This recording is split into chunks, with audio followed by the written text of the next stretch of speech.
Hi guys! Ayun, for today's video natin ay kakain tayong balot. Bumili ako ng balot guys. Sabi kasi ako hindi nakakakain dito tayo 4 months ago na. Yung last na nabili kong balot. Malaki ng sisiw guys. Tingnan natin ngayon kung kumusta ang sisiw na. Ayan. Siyempre hindi mawawala ang ating suka. Tara guys, samahan nyo kumain. Isa lang muna siguro.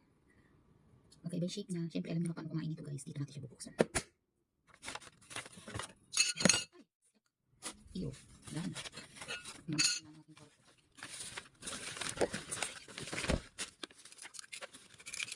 Ako. Tuyot guys. Tuyot siya guys. Hindi na siya sabaw. So ano maliit lang yung sisiw. Kasi sakla naman guys. Wala akong sisiw. Wala akong asin. Wala akong asin guys. Yung lipstick ko dito namumula yung muso ko. Sarap lang.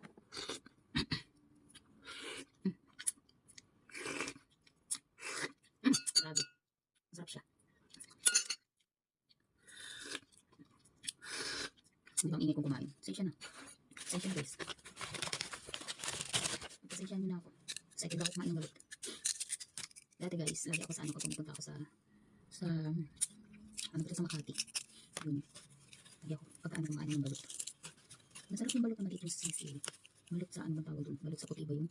Hindi ko pa natatanawan yung sisiw niya. Pero parang maliit guys ang sisiw niya. Congratulations sa akin. Taran! Here we go. Pasensyahan nyo na yung lipstick ko. Ano talaga, kailangan natin gumamit ng filter. Yung artista nga guys, pag nagtitiktok naka-filter. Ako pa kaya hindi artista. Maliit yung sisi niya.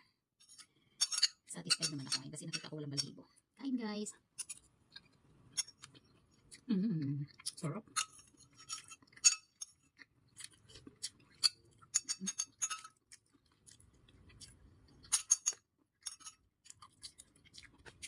Dalawang buo to guys. Hindi ko alam kung ubusin ko, pero ubusin ko na siguro. Kasi baka hindi ito pwedeng itabi bukas.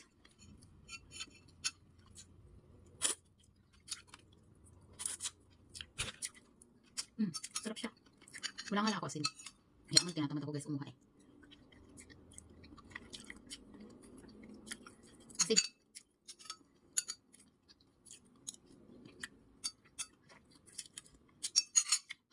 Ano asin? Asin na suka. Siyempre last. Tapos natin guys, ubusin na natin ito. Hindi naman palagi, hindi lang.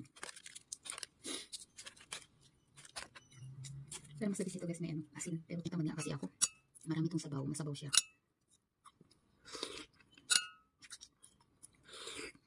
Kakatubrush ko lang.